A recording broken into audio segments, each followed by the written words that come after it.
Sorry for saying ఈ మాట అంటున్నందుకు చాలా మంది ఈ యొక్క ముస్లింలని కొంతమంది వదిలేయడం వల్ల లేదంటే పాకిస్తాన్ ముస్లింలు హిందువుల మీద ఇలా కాల్పులు చేయడం వల్ల మన దేశంలో కొంతమంది ముస్లిమ్స్ మీద కూడా అరే వీళ్ళు వాళ్ళకి సపోర్ట్ చేస్తుంటారు. ప్రజలు ఉంచోళ్ళ చెట్టోళ్ళ పక్కన పెట్టండి, ప్రభుత్వం ఏం చేస్తుంది? పర్టికులర్ గా నువ్వు ముస్లిమా కాదా, అతను చెప్పింది ముస్లిమా కాదని పర్టికులర్ గా తన సున్నితి చేయబడ్డా లేదా అని చెప్పని టెస్ట్ చేసి ఇతను ముస్లిము అని చెప్పి వదిలేశాడు అని కొంతమంది ఈ మాట చూసిన తర్వాత, ఇది జరిగిన తర్వాత, ఇలా జరిగిందని తెలిసిన తర్వాత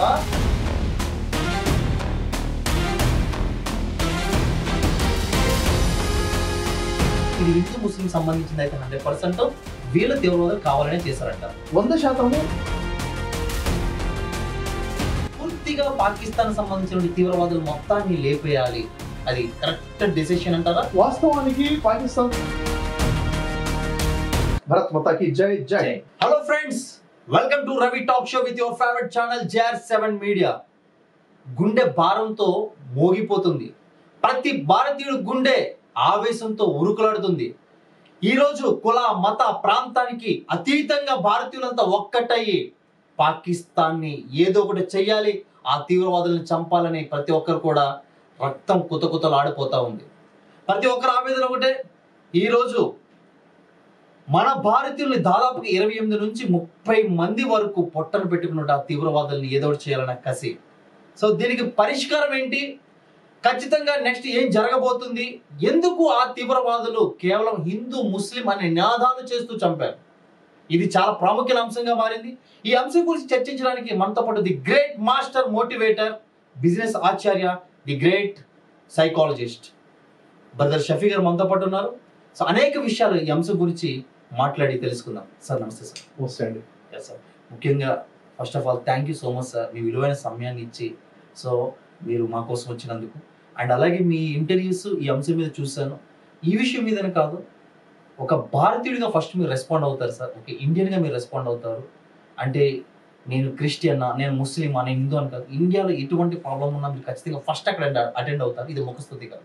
కానీ ఇక్కడ నాకు మెయిన్ ఒక డౌట్ ఏంటంటే, తీవ్రవాది చంపినప్పుడు, ఒక తీవ్రవాది కాల్పులు చేసినప్పుడు అతను ఖచ్చితంగా ఎవరైనా కానీ, అతను ఇండియనే కదా, ఒక పాకిస్తాన్ పర్సన్ మనల్ని కాల్చినప్పుడు అతను ఎవరైనా కానీ ఇండియనే, అతను హిందువా ముస్లిం అని అడిగి ఎందుకు చంపారు, ఎందుకు ఇది మత కలహాలోకి ఎందుకు దారి తీస్తుంది అనేది నాకు క్లియర్గా చెప్పండి సార్. రవి గారు, ఇక్కడ ఎవరైతే దాడి చేశారో ఆ దుర్మార్గులు, ఆ తీవ్రవాదులకి క్లారిటీ ఉందండి, చాలా క్లారిటీ ఉంది. వాళ్ళ ఉద్దేశం అక్కడ ఉన్నటువంటి 27-28 మందిని చంపడం కాదు, వాళ్ళ దాడి ఆ 20-30 మంది మీద దాడి కాదు, భారతదేశం మీద దాడి వాళ్ళు చేశారు. భారతదేశం మీద ఎలా దాడి చేశారు గమనించాలి. ఈ రోజు ఏమైపోతుందంటే, జరిగిన విషయంలో మనము ఆవేదానికి గురైపోయి ఏదో జరిగిపోతుంది అన్నట్టుగా మనం రాంగ్గా ఆలోచిస్తున్నాం. దాడి ఎవరి మీద జరిగింది? దాడి ఎవరి మీద జరిగింది? వాడు ఎందుకని హిందువా ముస్లిమా పేరడికి చంపాడు అంటే, భారతదేశము విశ్వగురువుగా అభివృద్ధి చెందుతున్నటువంటి ఈ తరుణంలో పాకిస్తాన్ చూసి తట్టుకోలేని పరిస్థితి. ఈరోజు పాకిస్తాన్ పరిస్థితి ఏంటో తెలుసా గారు? తినడానికి తిండి లేని పరిస్థితిలో ఉన్నారు వాళ్ళు, ఘోరాతి ఘోరమైన పరిస్థితిలో ఉన్నారు. దరిద్రంలో ఉన్న దేశం చూడాలంటే పాకిస్తాన్ని చూడాలి. పక్కన ఉన్న భారతదేశము విశ్వగురువుగా అభివృద్ధి చెందుకుంటూ ముందుకెళ్తున్నప్పుడు సహించలేని తత్వం ఇది. అయితే భారతదేశం యొక్క బ్యూటీ ఏంటి? భారతదేశం యొక్క బ్యూటీ ఏంటంటే, ఇన్ని కులాలు ఇన్ని మతాలు ఉండి కూడా కలిసికట్టుగా ఒకటిగా ఉంటాం. ఎవడరా అంటే నేను భారతీయుడు అంటాం. వాళ్ళ దగ్గర ముస్లింలు ఉన్నారు, వాళ్ళ దగ్గర 100 ముక్కలు అయిపోయి ఉన్నారు. వాళ్ళలో వాళ్ళే కొట్టుకొని చేస్తాడు, వీడు వాడి మీద పంపేస్తాడు, వాడి వీడి మీద పంపేస్తాడు. కానీ భారతీయుడు లో ఐక్యత ఏదైతే ఉందో, ఈ ఐక్యతను బ్రేక్ చేయాలనుకున్నాడు. ఇక్కడ కమ్యూనల్ ఫీలింగ్స్ తీసుకురావాలని వాడు చేసిన పని అది. ఓకే, ఇప్పుడు చూడండి, ఒక ముస్లిం హిందువులకు చంపాడు అన్న ఫీలింగ్ క్రియేట్ చేశాడు. కాబట్టి ఇక్కడ హిందువులకి ముస్లింల మధ్య నువ్వు వేరు నేను వేరు, నువ్వు నాకు శత్రువు అన్న ఫీలింగ్ వస్తే భారతదేశాన్ని విచ్ఛిన్నం చేసినట్టే కదా. అంటే ఉగ్రవాది సక్సెస్ అయ్యాడు కదా. ఉగ్రవాది 20 మందిని చంపడం, 30 మందిని చంపడం కాదు, భారతదేశంలో ఉన్న హిందూ ముస్లింని వెడగొట్టడం వాడి ఉద్దేశము. ఇక్కడ ఐక్యతని బీటలు బారేలా చేయడం వాడి ఉద్దేశము. ఆ విషయంలో వాడు సక్సెస్ అవుతాడు ఒకవేళ మనం దీన్ని అర్థం చేసుకోవాలి. రైట్ సార్, పర్టికులర్ గా నువ్వు ముస్లిమా కాదా, అతను చెప్పింది ముస్లిమా కాదని పర్టికులర్ గా తన సున్నితి చేయబడ్డా లేదా అని చెప్పని టెస్ట్ చేసి ఇతను ముస్లిము అని చెప్పి వదిలేశాడు అని కొంతమంది. ఈ మాట చూసిన తర్వాత, ఇది జరిగిన తర్వాత, ఇలా జరిగిందని తెలిసిన తర్వాత రక్తం ఏమైపోతుంది సార్? ఒక హిందూ నా హిందువుని చంపాడా? చంపింది ముస్లిమా? నా పక్కనున్న ముస్లింని కూడా నేను అసహించుకోవడం మొదలు పెడతాను. పక్కనున్నాడు నా భారతీయుడు అన్న విషయం మర్చిపోతున్నాం. వాడు భారతీయుడిని 2 ముక్కలు చేయడం కోసం దేశం మీద అటాక్ చేస్తాడు. వాడు దేశం మీద అటాక్ చేస్తాడు. వాడికి ముస్లింలు అంటే ప్రేమ కాదు, పాకిస్తాన్ అంటే ప్రేమ. వాడికి హిందువులు అంటే ద్వేషం కాదు, భారతదేశం అంటే ద్వేషం. అక్కడ సయ్యద్ సమీ ఎవరైతే అటాక్ చేస్తుంటే వెళ్ళి కాల్పులు అవుతుంటే గన్ను గుంజుకొని కాపాడే ప్రయత్నం చేశాడో వాడిని కూడా చంపేశారు కదా, అతన్ని కూడా చంపేశారు కదా. చంపకూడదు కదా, ముస్లిం అయితే చంపకూడదు కదా, చంపేశారు కదా భారతీయుడు అంతే. ఇక్కడ నేను చెప్పాలన్న విషయం ఏంటంటే రవి గారు, మనం ఇక్కడ తెలుసుకోవాల్సింది తీవ్రవాది ఏ ఉద్దేశంతో దాడి చేశాడో వాడి ఉద్దేశాన్ని తిప్పికొట్టాలా వద్దా? తిప్పికొట్టాలి. వాడి ఉద్దేశము ఐక్యత మీద తీయాలనుకున్నాడు, భారతదేశం విచ్ఛిన్నం చేద్దాం అనుకున్నాడు. Divide and rule policy British వాడు పాలించాడు. డివైడ్ చేద్దాం వెళ్ళని హిందూ ముస్లింగా డివైడ్ చేద్దాం అనుకున్నాడు. డివైడ్ చేసి వాడు సక్సెస్ అయ్యాడు బ్రిటిష్ వాడు. ఈ రోజు ఈ తీవ్రవాదులు కూడా మనల్ని విడగొడదాం అన్న ఆలోచనతోనే వీళ్ళు అటాక్ చేశారు. మనం విడిపోదామా కలుసుందామా చెప్పండి. తీవ్రవాదిని గెలిపిద్దామా విడిపోయి, లేక మనం కలిసి కట్టుకోండి ముఖం మీద చెప్పు తీసుకుని కొట్టినట్టు కొడదామా వాడిని? కలిసి ఉందాం. ఐక్యమత్యమే మహాబలం. నేను అనేక దేశాలు తిరుగుచారు రవి గారు. భారతదేశం లాంటి బ్యూటిఫుల్ కంట్రీ, భారతదేశం లాంటి గొప్ప సంస్కృతి, భారతదేశంలో ఉన్న ఫీలింగ్ ఎక్కడా లేదు. ఇన్ని సంస్కృతులు ఎక్కడ చూడరు, ఇన్ని భాషలు ఎక్కడ చూడరు, ఇన్ని రకాల కులాలున్నా మతాలున్నా, ఇన్ని రకాల వర్గాలున్నా, ఇన్ని సంఘాలున్నా ఒకటే ఉంటాం. భిన్నత్వంలో ఏకత్వం కదా ఇది. ఇలాంటి బ్యూటీనెస్ ఒక కంట్రీ చూపించండి మీరు ఎక్కడ లేదు. ఇది కుళ్ళు సార్. దీన్ని ఓర్వలేక ఇక్కడే చిచ్చు పెట్టాలని వాడు చేస్తున్న పనుల్ని మనం పసిగట్టుకోలేక మనం విడిపోయి కొట్టుకుంటే వాడు గెలిచిన వాడు అయిపోతాడు. యాక్చువల్గా భారతదేశం అంటే ఏంటి సార్? పహల్గాంలో వాడు దాడి చేసిన తర్వాత 27-28 మంది చచ్చిపోయిన తర్వాత అక్కడ 2000 మంది ఉన్నారు. అక్కడ 2000 మందిని అంత పైనుంచి కిందికి దించింది ఎవరు? రోడ్డు లేదు, వాహనాలు లేవు. ఆ కొండల ప్రాంతము, ఆ ప్రాంతంలో నుంచి అంత ఎత్తైన కొండ నుంచి కిందికి తీసి సేఫ్ గా తీసుకొచ్చింది ఎవరు? అక్కడ ఉన్నటువంటి ముస్లింలు కాదా? హిందువులు ముస్లింల ఫీలింగ్ ఉందా? భారతీయుడు కాపాడుకున్నాడు కదా. ఎంతమంది గాయపడ్డారు? గాయపడ్డ వాళ్ళని భుజాల మీద ఎత్తుకుని కొండ నుంచి దిగింది ఎవరు? అక్కడ ముస్లింలే కదా. హిందూ ముస్లిం ఫీలింగ్ లేదు కదా. వీఆర్ ఇండియన్స్ అనే ఫీలింగే కదా. ఇది కదా భారతదేశం. తీసుకొచ్చి వాళ్ళందరికీ 2000 మందికి ఫ్రీగా భోజనాలు ఏర్పాటు చేసింది ఎవరు? రాత్రి వసతులు ఏర్పాటు చేసింది ఎవరు? అక్కడ ఉన్నటువంటి ముస్లింలే కదా. హిందూ ముస్లిం ఫీలింగ్ లేదు కదా. ఇంకా చెప్పాలంటే మీకు అర్థమవుతుంది, గుండె పగిలిపోయే విషయం ఏంటంటే రవి గారు, వాళ్ళు వచ్చిన తర్వాత వాళ్ళు ఉండడానికి హోటల్స్ రేట్లు పెంచలేదు. వాడు nominal fee hotel room tariff ఉంది, ట్యాక్సీ రేట్లు పెంచలేదు, అలాగే ఉన్నారు. కానీ హఠావుటిగా వాళ్ళందరూ కూడా ప్రాణ భయంతో మా ఇంటికి వెళ్ళిపోదామని ఫ్లైట్లు బుక్ చేసుకుందాం అంటే 6,000 రూపాయలు ఉండేటువంటి ఫ్లైట్ టికెట్ 60,000 చేసేసారండి. మరి ఎయిర్లైన్స్ వాళ్ళు ఏమన్నా వీళ్ళ మొత్తం ఏంటి? మరి చావు బతుకుల్లో ఉన్న నా భారతీయుడి కోసము ఇంటికి ప్రశాంతంగా వెళ్దాం అనుకున్నోడికి వెళ్లకుండా అలాంటి పరిస్థితులు కూడా క్యాష్ చేసుకోవడం కోసం 6,000 రూపాయల నుండి టికెట్ని 60,000 చేసిన వాడి దేశం ఏది, మతం ఏది? ఒకసారి ఆలోచించండి. అంటే ఆ టైంలో వాళ్ళని సేఫ్ చేసి వాళ్ళకి ధైర్యం చెప్పి మేము మీకోసం ఉన్నామని చెప్పి మా ప్రాణాలకు అడ్డు పెడతామని చెప్పేసి కాపాడిన వాడు భారతీయుడు కదా, మతం ముస్లిం కాదు కదా. అక్కడ దిస్ ఈజ్ ఇండియా. ఈ కార్పొరేట్ లో వాడికి మనిషి చస్తున్నాడా బతుకుతున్నాడా ప్రాణభయంలో ఉన్నాడా కాదు, వాడికి డబ్బులు వచ్చే అవకాశం ఉంది, రేట్లు పెంచేస్తాడు. ఎవరు మాట్లాడేంటి మరి దానికి? మాట్లాడాలిగా. దేశం అంత అంటే అవసరానికి నిలబడేవాడేనండి. దేశం నాకేమిచ్చిందని కాదు, నేను దేశానికి ఏమి ఇచ్చాను అనేది. అది భారతీయ తత్వం. అక్కడ ఉన్నటువంటి సయ్యద్ సమీ ప్రాణాలు అనిపించాడు కదా, తను అనుకుంటే పారిపోవచ్చు కదా. లేకపోతే నేను ముస్లింని అని చెప్తే చంపరుగా. ముస్లింలే చంపకుండా ఉన్నారు, హిందువులు చంపారు అంటే నేను ముస్లిం నుంచి పారిపోవచ్చు కదా. చావుకు ఎదురుగా వెళ్ళి కాపాడే ప్రయత్నం చేశాడు. Because India DNA, Indian blood. అది సార్ అటాక్ జరిగింది భారతదేశం మీద, మానవత్వం మీద అటాక్ జరిగింది.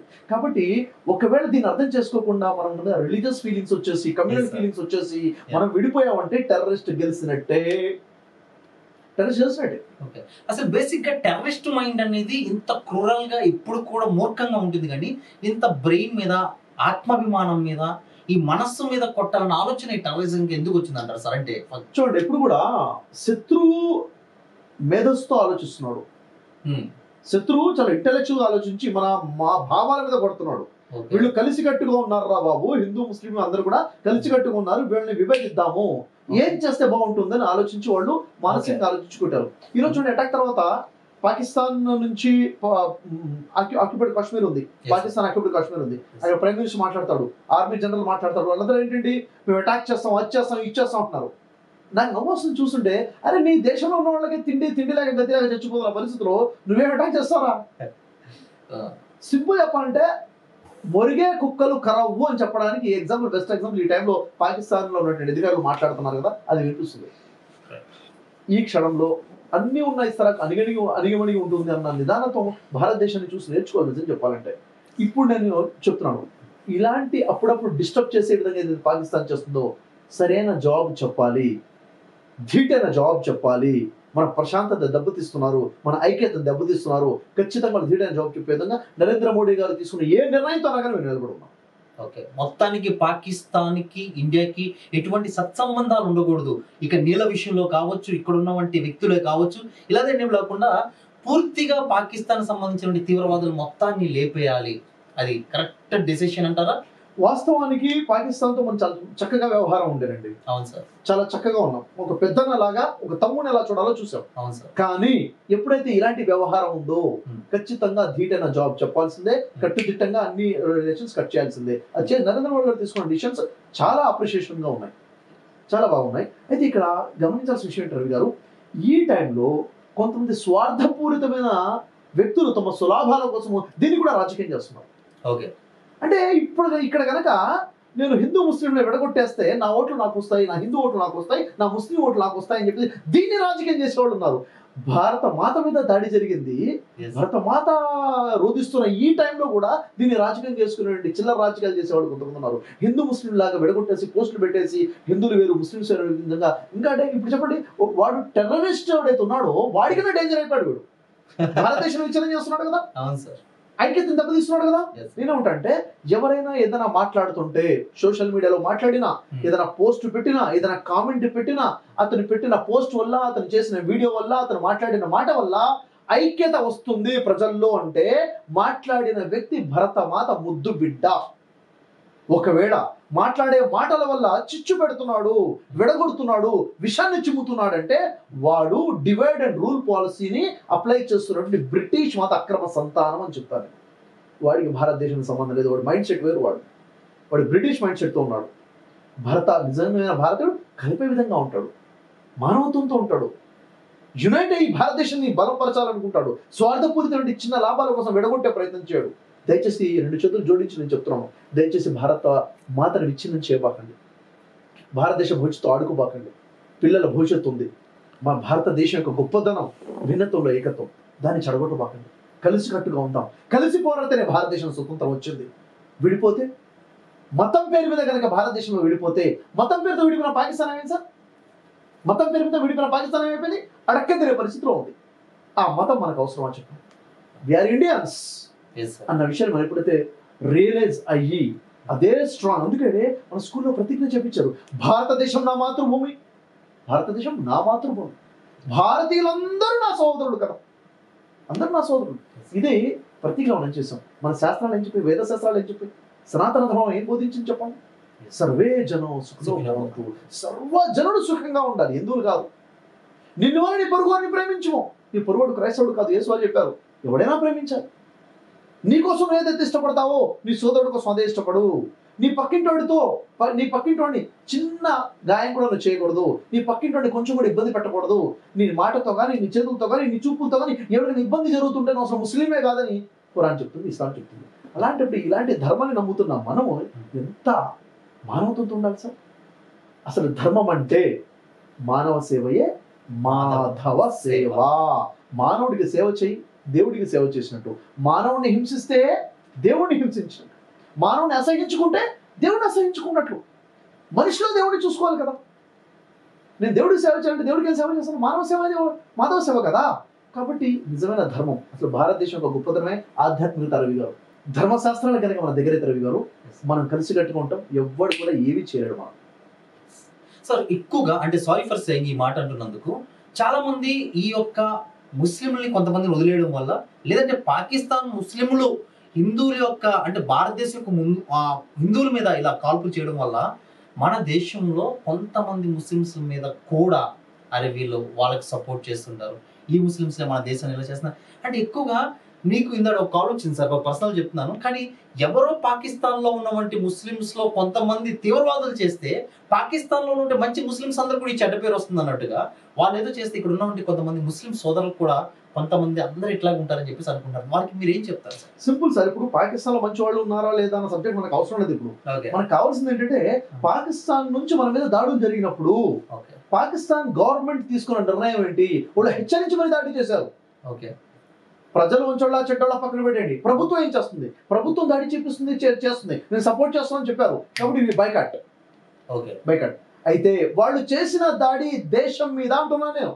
ఓకే దేశం అంటే మట్టి కాదు, దేశం అంటే మనుషులు దాడి చేస్తుంటే అంటే ఇక్కడ మతాన్ని చూసి ఎందుకు కొట్టారంటే వీళ్ళు విడిపోవాలని చెప్పేసి. ఓకే మనం విడిపోతే వాళ్ళు గెలిచారు, మనం కలిసి ఉంటే బూటు కాలుతో వాళ్ళ ముఖం మీద తగిన వాడడం అయిపోతాం. మనం కలిసి ఉండాలి. దట్ ఈస్ ద ఆన్సర్ ఇప్పుడు మనం చేయాల్సింది. Right sir. సో మీరు చెప్పిన ప్రకారంగా ప్రతి ఒక్కరు కూడా యూనిటీగా ఉండాలి, ఐక్యతగా ఉండాలి. ఇది హిందూ ముస్లిం సంబంధించింది అయితే 100% వీళ్ళ తీవ్రవాదులు కావాలనే చేశారంటారు.